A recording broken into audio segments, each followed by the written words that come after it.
प्रश्नावली 1.2 को देखेंगे, इसको समझेंगे, ठीक है। इसके पहले वाले वीडियो में मैंने 1.1 को सॉल्व कर दिया है, ठीक है। तो चलिए प्रश्नावली 1.2 में देखते हैं। क्वेश्चन है, इसमें दिए गए कथन सत्य है या असत्य, कारण के साथ अपना उत्तर देना है। सत्य और असत्य को देखना है इसमें, ठीक है। तो देखिए 1 नंबर क्वेश्चन कह रहा है कि प्रत्येक अपरिमेय संख्या एक वास्तविक संख्या होती है, ठीक है। कह रहा है कि प्रत्येक अपरिमेय संख्या जो है एक वास्तविक संख्या होती है, सत्य है या असत्य है। तो सबसे पहले हम यह जानेंगे कि वास्तविक संख्या होती क्या है, ठीक है। वास्तविक संख्या, तो वास्तविक संख्या जो है वो परिमेय और अपरिमेय संख्या का जो है मिला जुला रूप होता है। देखिए वास्तविक संख्या जो होती है परिमेय, याद रखेंगे, परिमेय संख्या प्लस अपरिमेय संख्या, ठीक है। कहने का मतलब है कि वास्तविक संख्या में परिमेय और अपरिमेय दोनों मिल करके जो है वास्तविक संख्या बनता है, ठीक है। इसमें परिमेय और अपरिमेय दोनों आ जाते हैं। तो क्वेश्चन कह रहा है कि प्रत्येक अपरिमेय एक वास्तविक संख्या होती है।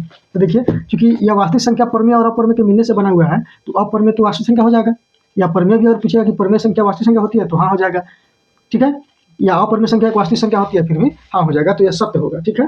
इसमें सत्य असत्य लिखना है, तो 1 नंबर में सत्य हो जाएगा, क्योंकि वास्तविक संख्या जो है परिमेय और अपरिमेय के मिलने से बना होता है, ठीक है।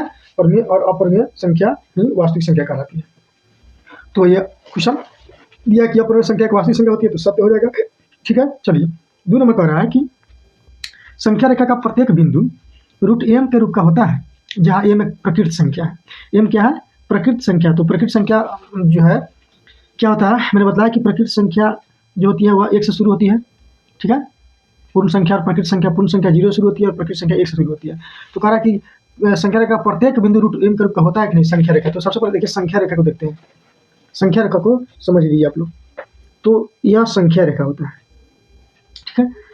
ये 0 होता है और 0 के राइट साइड में, यहाँ राइट साइड में प्लस होता है, ठीक है, पॉजिटिव।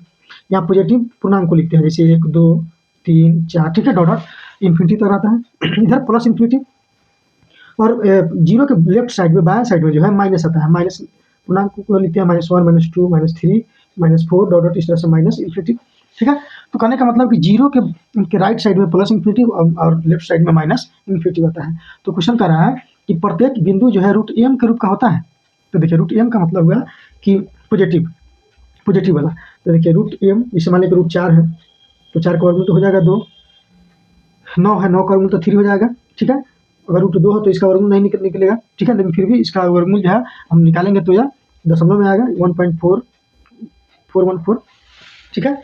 लेकिन यहाँ अगर माइनस में, इसको अगर हम माइनस में लिखें, -√4 -√2, ठीक है, तो माइनस में यह जो है नहीं हो सकता है, वास्तविक संख्या नहीं हो सकती है, ठीक है। यहाँ वास्तविक संख्या की बात हो रही है, तो माइनस में नहीं हो सकता है। तो यहाँ कह रहा है कि प्रत्येक बिंदु √m का रूप का होता है। तो प्रत्येक बिंदु नहीं हुआ, क्योंकि इसमें माइनस भी आ जाता है। संख्या रेखा पर क्या होता है, पॉजिटिव और नेगेटिव दोनों होता है, तो इसलिए यह असत्य हो जाएगा, ठीक है। 2 नंबर क्या हो जाएगा, असत्य हो जाएगा, क्योंकि संख्या रेखा पर पॉजिटिव और नेगेटिव दोनों होते हैं। चलिए 3 नंबर क्वेश्चन कह रहा है कि प्रत्येक वास्तविक संख्या एक अपरिमेय संख्या होती है। प्रत्येक वास्तविक संख्या एक अपरिमेय संख्या होती है। तो देखिए वास्तविक संख्या हम बोले कि परिमेय और अपरिमेय दोनों के मिलने से बनता है, लेकिन क्वेश्चन कह रहा है कि क्या प्रत्येक वास्तविक संख्या जो केवल अपरिमेय संख्या ही होती है, ठीक है। तो यह भी क्वेश्चन जो है 3 नंबर जो है असत्य हो जाएगा, ठीक है। 3 नंबर क्या हो जाएगा, असत्य हो जाएगा, क्योंकि केवल वास्तविक संख्या में केवल अपरिमेय संख्या ही नहीं होती है, उसमें परिमेय संख्या भी होती है, ठीक है। इसलिए 3 नंबर असत्य हो जाएगा, कि क्योंकि इसमें कह रहा है कि प्रत्येक वास्तविक संख्या एक अपरिमेय संख्या होती है, ठीक है। अपरिमेय नहीं, इसमें परिमेय दोनों आ जाता है, इसलिए यह असत्य हो जाएगा। चलिए 2 नंबर क्वेश्चन कर रहा है कि क्या सभी धनात्मक पूर्णांकों के वर्गमूल अपरिमेय होते हैं। अब देखिए, क्या सभी धनात्मक पूर्णांक के वर्गमूल जो है अपरिमेय होते हैं। यदि नहीं, तो एक ऐसी संख्या वर्गमूल का उदाहरण दीजिए जो एक परिमेय संख्या हो।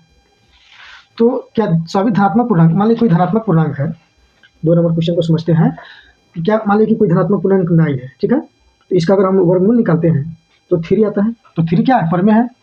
यहाँ पर नहीं हो सकता है, तो परिमेय है, लेकिन क्वेश्चन करा है कि वर्गमूल अपरिमेय होता है। तो या तो क्वेश्चन यह जो है नहीं हो जाएगा, इसमें नहीं हो जाएगा, ठीक है।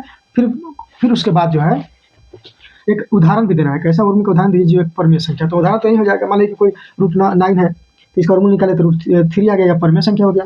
या √4 है, तो इसका वर्गमूल निकालेंगे तो 2 हो जाएगा, 2 भी एक परिमेय संख्या है, ठीक है। तो इसका उदाहरण नहीं हो जाएगा।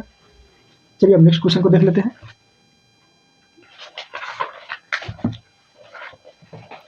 देखिए क्वेश्चन नंबर 3 देखते हैं, ठीक है। कह रहा कि दिखाइए कि संख्या रेखा पर √5 को किस प्रकार निरूपित किया जा सकता है। संख्या रेखा पर √5 को निरूपित करना है। ठीक है, संख्या रेखा पर रूट 5 को कैसे निरूपित करेंगे, चलिए इसको समझ लेते हैं। बहुत ही अच्छा क्वेश्चन है, देखते हैं इसको। 3 नंबर क्वेश्चन है, रूट 5 जो है, रूट 5 को संख्या रेखा पर निरूपित करना है। तो देखिए इसको निरूपित कैसे किया जाता है, ध्यान से समझेंगे इसे। सबसे पहले क्या करेंगे हम, यहाँ एक लाइन खींच दिया, ठीक है, यहाँ मान लेते हैं 0 हो गया, और रूट 5 है मतलब यहाँ पॉजिटिव है तो पॉजिटिव की तरफ जाएंगे। यहाँ क्या करेंगे, देखिए यहाँ पर लाइन खींच दिया है, तो यहाँ 0 है तो यहाँ से 1 सेंटीमीटर नाप करके, ठीक है, स्केल से 1 सेंटीमीटर नापेंगे। मान लीजिए यहाँ पर आ गया, यहाँ 1 हो गया, मान यहाँ 2 हो गया, यहाँ 3 हो गया, पॉजिटिव है तो यहाँ से यहाँ तक 1 सेंटीमीटर हम नापेंगे। जहाँ आ जाए स्केल की सहायता से नाप लेंगे। मान लीजिए यहाँ पर आ गया 1 सेंटीमीटर, यहाँ लिख देंगे। उसके बाद रूट 5 को दर्शाना है, ठीक है। उसके बाद फिर यहाँ से 1 सेंटीमीटर नापेंगे, ठीक है, यहाँ से भी 1 सेंटीमीटर हम नापेंगे, और यह भी हमारा 1 सेंटीमीटर हो गया, ठीक है। अब देखिए, अब जो है इसको हम मिला देते हैं, ठीक है। मान लेते हैं यहाँ ए हो गया या बी हो गया, ए ओ बी, या एक समकोण त्रिभुज बन गया, ठीक है। क्या बन गया, समकोण त्रिभुज। मान लिया 90 डिग्री का हो गया, या समकोण त्रिभुज बन गया, या 1 सेंटीमीटर या भी 1 सेंटीमीटर। आधार का मान 1 सेंटीमीटर है और ऊंचाई ए बी का मान कितना है, 1 सेंटीमीटर है। तो ओ ए और है, ओ ए निकाल लेते हैं कितना हो रहा है, या लिखेंगे ओ ए, क्योंकि O B equal to 1 centimetre, A B equal to, ठीक है, यहाँ लिखेंगे हम ए बी इक्वल टू कितना हो गया, या भी 1 सेंटीमीटर हो गया, तो इसका मान निकाल लेते हैं ओ ए। तो ओ ए बराबर क्या हो जाएगा, रूट अंडर कर्ण बराबर फॉर्मूला क्या होता है, लंब स्क्वायर जोड़ा आधार स्क्वायर, अर्थात ए बी का स्क्वायर प्लस ओ बी का स्क्वायर कर देंगे इसको, बराबर रूट अंडर। तो 1 का स्क्वायर प्लस 1 का स्क्वायर हो जाएगा, रूट अंडर 1 प्लस 1 बराबर रूट अंडर क्या हो जाएगा 2, रूट 2 हो गया। इसका मान कितना निकल गया, रूट 2, ठीक है। हमको रूट 5 तक जाना है। अब क्या करेंगे, फिर यहाँ से देखिए, फिर यहाँ से जो है 1 सेंटीमीटर, यहाँ से 1 सेंटीमीटर नाप करके जो है खींच लेंगे 1 सेंटीमीटर, ठीक है। यहाँ मतलब 90 डिग्री कोण सीधा एकदम स्ट्रेट खींचेंगे 90 डिग्री कोण। फिर अब उसके बाद यह रूट 2 हो गया, फिर इसको इसे मिला देंगे, ठीक है। यह भी एक समकोण त्रिभुज बन जाएगा, सीधा खींचेंगे 90 डिग्री कोण बनेगा यहाँ पर। तो अब देखिए, अब इसमें फिर हम क्या करेंगे कि मान लीजिए कि ए ओ बी सी हो गया, ठीक है, सी मान लीजिए इसको। तो यह 1 सेंटीमीटर हो गया, या रूट 2 सेंटीमीटर, रूट 2 हो गया। अब ओ सी का मान निकाल लेते हैं, उसी प्रकार ओ सी बराबर निकालते हैं। चलिए, तो ओ सी बराबर भी वैसा ही हो जाएगा। क्या हो जाएगा यहाँ पर देखिए, ओ सी बराबर ए सी का स्क्वायर प्लस ओ ए का स्क्वायर, लिखेंगे यहाँ पर ए सी स्क्वायर प्लस ओ ए स्क्वायर। चलिए, तो ए सी का मान दिया 1, तो ए का स्क्वायर हो जाएगा प्लस, ठीक है, ओ ए का मान कितना दिया, रूट 2, तो यहाँ पर लिख देंगे रूट 2 का स्क्वायर, रूट अंडर 1 प्लस 2 हो जाएगा, ठीक है। 1 का स्क्वायर 1, रूट 2 का स्क्वायर 2 हो जाता है, ठीक है। 4 रूट 2 का 2 4 हो जाएगा, 4 का वर्गमूल 2 हो जाएगा, तो 1 प्लस 2 रूट अंडर हो गया 3। तो चलिए, अब ओ सी का मान कितना निकल गया, रूट 3 निकल गया। हमको जाना है रूट 5 तक। अगर रूट 3 सिद्ध करना होता तो यहीं से हम खींच देते, हो जाता हमारा, लेकिन हमको रूट 5 सिद्ध करना है, ठीक है। फिर अब यहाँ पर क्या करेंगे, यहाँ एक लंब खींचेंगे, ठीक है, 90 डिग्री को यहाँ पर फिर हम बनाएंगे और इसको मिला देंगे। फिर यहाँ पर एक समकोण त्रिभुज बनेगा, यहाँ डी तक जाएंगे इसको, ठीक है। चलिए, अब यहाँ भी 1 सेंटीमीटर का हम खींचे हैं।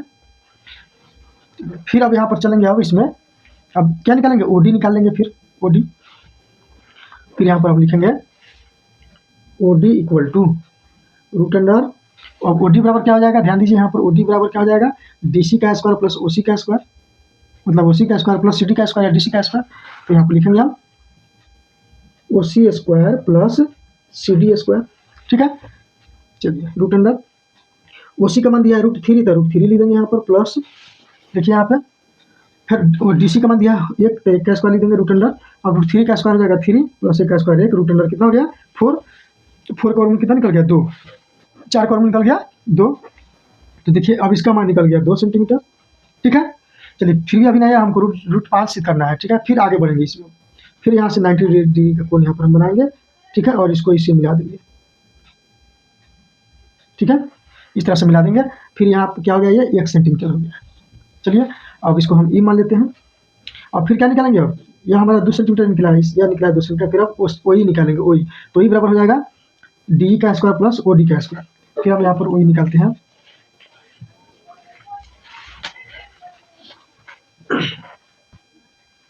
चलिए, अब फिर हम यहाँ पर ओ ई निकालेंगे, तो ओ ई बराबर लिखेंगे यहाँ पर, देखिए, अब लिखेंगे O E equal to root under, ठीक है। देखिए, ओ ई बराबर क्या लिखेंगे हम, रूट अंडर ओ डी का स्क्वायर प्लस डी का स्क्वायर, ठीक है। पाइथागोरस प्रमेय से क्या हो जाएगा, O D square plus D square, लिखेंगे रूट अंडर ओ डी का स्क्वायर प्लस डी का स्क्वायर, ठीक है।